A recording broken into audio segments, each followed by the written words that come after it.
Marhaba.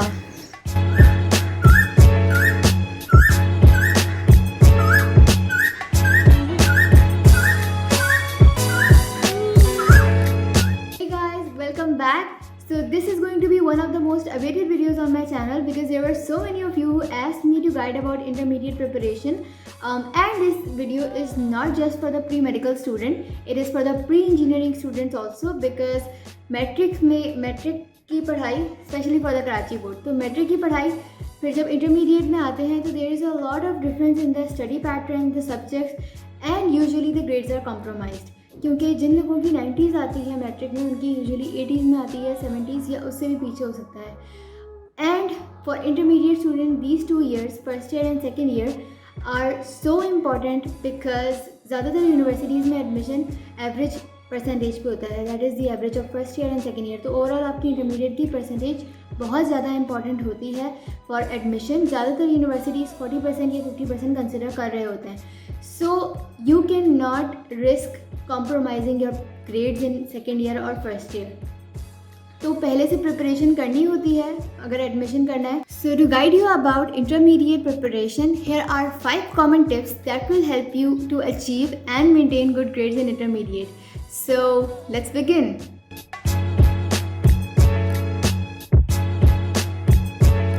So textbooks are your Bible, especially for the optional subjects that are physics, chemistry, biology, maths and computer science. तो इनमें से जो subjects आपके हैं please remember कि optional subject ज़्यादा important होते हैं as compared with the compulsory subject. There are so many reasons for it. First reason being कि बहुत सारी बिकॉज आप लोग प्रिपेयर कर रहे हैं for university. So if you're planning to take admission in a university, whether if it's an engineering university, a medical university or in the computer science fields. So in university, there are so many universities in Karachi that count your science aggregate. Science aggregate is the percentage of your science subjects in inter. और matric से इतना count नहीं होता है, matric से कभी भी science aggregate count ना हुई है ना अभी, आई डोंट थिंक सो कि होगी। तो यूजुअली और इंटरमीडिएट भी इग्नोर कर दिया जाता है, यानी इंटरमीडिएट की ओवरऑल परसेंटेज को काउंट नहीं किया जाता है, जस्ट योर साइंस एग्रीगेट। तो दैट मीन्स कि ये जो 5 सब्जेक्ट्स मैंने बताए इनमें से जो सब्जेक्ट्स आपके हैं that holds real importance in your admission. तो अगर आप इसको अच्छी तरह प्रिपेयर करेंगे then it will eventually help you in your admission. Second reason mean कि बहुत सारे यूनिवर्सिटीज़ के जो टेस्ट होते हैं entry test, they are usually asked from your intermediate books और इनमें से भी सिर्फ इन बुक्स से पूछा जाता है बिकॉज इसके अलावा your Pakistan studies, your Islamiyat and your Urdu are not even asked in most of the universities entry test. सिर्फ इंग्लिश पूछा जाता है, that is usually your basic grammatical stuff. तो if you are going to appear for your admission in university, then you have to prepare from these books again. तो इससे अच्छा है कि आप पहले जब इंटरमीडिएट पढ़ें तभी इन बुक्स को अच्छी तरह से पढ़ें। And your sin textbook books are most important. कोई मुझसे ये ना पूछे कि कौन सी बुक्स पढ़ें, बिकॉज आई यूजुअली प्रेफर, और मैंने भी इतनी पढ़ी थी और मैं हमेशा यही सजेस्ट करती हूँ कि अपनी टेक्स्ट बुक्स को सबसे ज़्यादा इंपॉर्टेंस दें बिकॉज उसी में से ज़्यादा पूछा जाता है, वही बेसिक आपका सिलेबस है। तो नोट्स असिस्ट यू और मतलब आपको थोड़ा सा काम मिल जाता है कि यू नो कि किस तरह प्रेजेंटेशन करनी है, बट नोट्स भी यूजुअली आपके बुक से बने होते हैं। तो इट इज़ बेटर कि आप बुक्स पे पहले फोकस कर लें and please learn to make your own notes because थोड़ा यूनिक काम होना चाहिए। अच्छा, इसमें मैं बाद में बनाऊँगी कि नोट्स किस तरह बनाने हैं, but what I want to say कि अपने ऑप्शनल सब्जेक्ट्स पे ध्यान दें ज़्यादा and try to memorise textbooks. जो मेमोराइजेबल स्टफ़ है उसको याद करना शुरू करें। Start going through your text books often. ऐसा ना करें कि कोई टॉपिक समझ नहीं आ रहा तो you are not even opening the text book and you are going through your notes. ऐसा ना करें। Please focus on your text books first and then go for other books और other notes.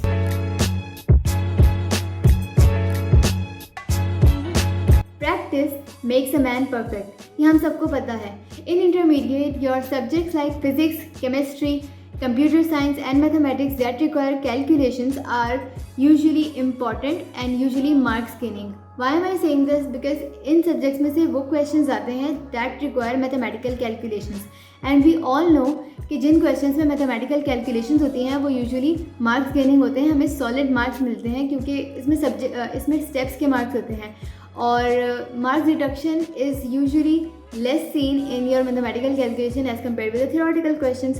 Also it is easier to attempt them क्योंकि आपका time कम लगता है, तो they are time saving also. तो इट इज़ बेटर कि आप इन subjects के जो ये कैलकुलेशंस वाले क्वेश्चंस हैं ना, for example your numericals, your derivatives, your numericals, your derivations and your mathematical calculations, इनको ज़्यादा स्ट्रॉन्ग करें ताकि आपका टाइम भी बचे और मार्क्स आपको ईजीली मिल जाए. तो इसके लिए आई यूजुअली सजेस्ट कि हर दिन थोड़ा सा टाइम फिज़िक्स के न्यूमेरिकल्स के लिए रख लें, थोड़ा सा टाइम केमिस्ट्री, थोड़ा सा time computer science and mathematics. Mathematics आपका मस्ट होना चाहिए हर दिन, लेकिन फिज़िक्स, केमिस्ट्री और कंप्यूटर साइंस में से कुछ कुछ रोज़ करें. मेरा फिज़िक्स थोड़ा वो था, वीक था, तो I use to practice physics numericals अपने कोचिंग से आकर 1 घंटा मैं करती थी. और इसके अलावा जहाँ पर मुझे टाइम मिलता था, for example in my break, जो ब्रेक टाइम होता है कॉलेज में, मैं उसमें भी मतलब कैलकुलेशन वगैरह करती रहती थी. तो जो भी सब्जेक्ट आपका वीक है, फॉर एग्जांपल अगर केमिस्ट्री वीक है तो केमिस्ट्री की इक्वेशन वगैरह पे ध्यान दे दें. So practice as much as you can and try to do it on daily basis, ताकि जो इंपॉर्टेंट क्वेश्चन है, स्पेशली द पास्ट पेपर वाले question, that are on your fingertips. और दूसरी बात, एक और चीज़ थी कि there are so many question in your university वाला टेस्ट, NED का जो टेस्ट होता है और जो MCAT का टेस्ट होता है, तो उसमें यूजुअली न्यूमेरिकल्स पूछे जाते हैं. And there are so many numericals and there are so many questions from your equations वाले क्वेश्चंस होते हैं ना योर केमिस्ट्री से, तो उसमें कैलकुलेटर भी अलाउड नहीं होता है. तो अगर आपकी वैसी कैलकुलेटर के साथ प्रैक्टिस नहीं होगी, तो how are you going to prepare yourself for the no calculator questions, जब कैलकुलेटर अलाउड ना हो. Sorry my English.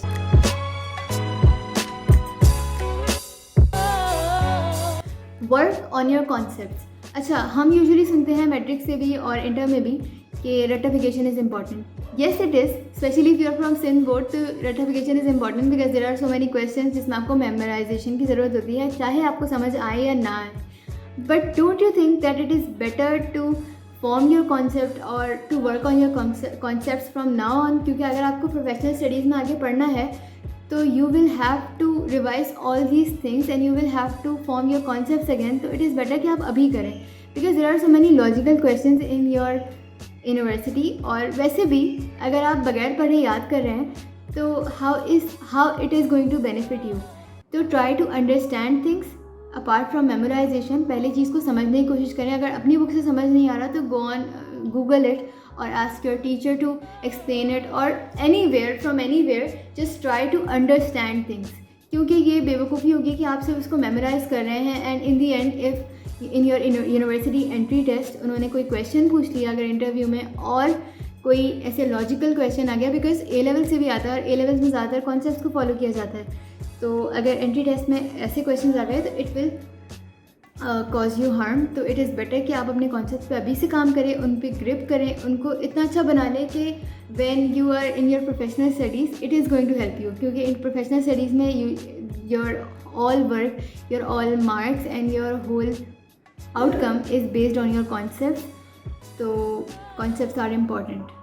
और रेक्टिफिकेशन इंपॉर्टेंट है, मेमोराइजेशन इंपॉर्टेंट है, बट कॉन्सेप्ट्स की इंपॉर्टेंस को कम ना करें.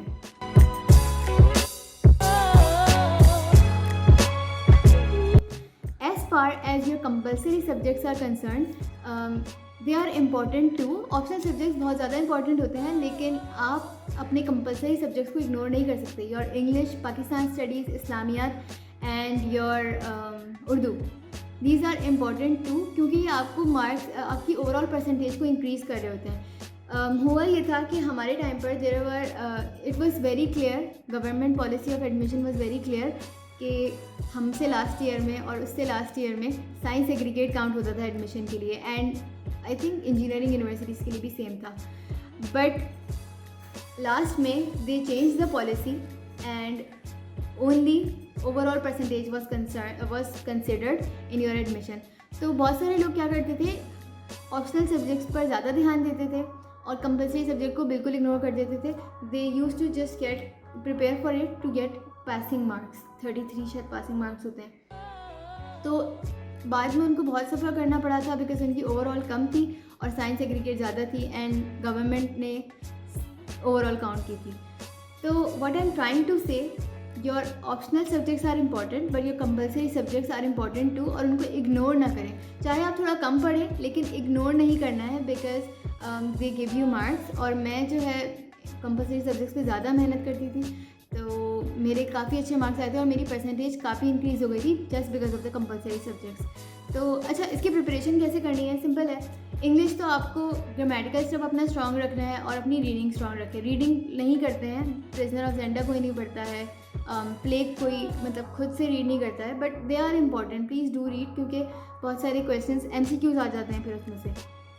रीडिंग स्ट्रॉन्ग रखनी है। और उर्दू में जो आपका ग्रामर वाला पोर्शन होता है जिसमें मुसन्निफ वगैरह होता है, वो बहुत अच्छे से करना है। You can not make your own notes इतने सारे सब्जेक्ट्स के, तो if you know good notes जो आपको सूट करें, वो नोट्स आप परचेज़ कर लें और उसी में से पढ़ें। और एक नोट्स ले लीजिए, बहुत सारे नोट्स लेने की ज़रूरत नहीं है, फजूल की कन्फ्यूजन होती है। तो buy some notes and start reading from it, start memorising them. और पाकिस्तान स्टडीज़ में बुक से करती थी, इंग्लिश में बुक से करती थी, तो अगर वो सूटेबल आपके साथ बुक से है तो बुक से करें, बहुत अच्छा होगा। और ग्रामेटिकल स्टफ अपना स्ट्रॉन्ग रखें, क्योंकि इंग्लिश तो आपके एंट्री टेस्ट में भी काउंट हो रहा होता है, बहुत सारे एंट्री टेस्ट में इंग्लिश का पोर्शन भी होता है। बाकी और Pakistan studies, Urdu and Islamiyat are not usually asked आगे, लेकिन आपकी तैयारी अच्छी होनी चाहिए। इस्लामियत के लिए भी मैंने नोट्स दिए थे, बट आई डोंट रिमेंबर मैंने कौन से लिए थे। And in my college, I don't know, there was a teacher, अब पता नहीं होंगी या नहीं होंगी, PCH में, PECHS, sorry my term, so PECHS में there was a teacher who used to make us write her own notes. उनको याद होते थे और वो डिक्टेट करती थी and we used to write. तो those notes were so good and those notes were so unique, तो हमें काफ़ी आसानी हो गई थी। तो if you have more than one notes, तो अगर आप if you can make notes, तो बहुत सारे नोट्स में से मिलाकर एक अच्छे से नोट्स बनाएं ताकि वो थोड़े यूनिक हो, थोड़ा डिफरेंट काम लगे और थोड़ा प्यारा काम लगे। तो बस अपने कंपलसरी सब्जेक्ट्स पर भी मेहनत करनी है, लेकिन ऑप्शनल सब्जेक्ट्स को कोई मतलब वो तो इम्पॉर्टेंट है, बस इसको इग्नोर ना करें।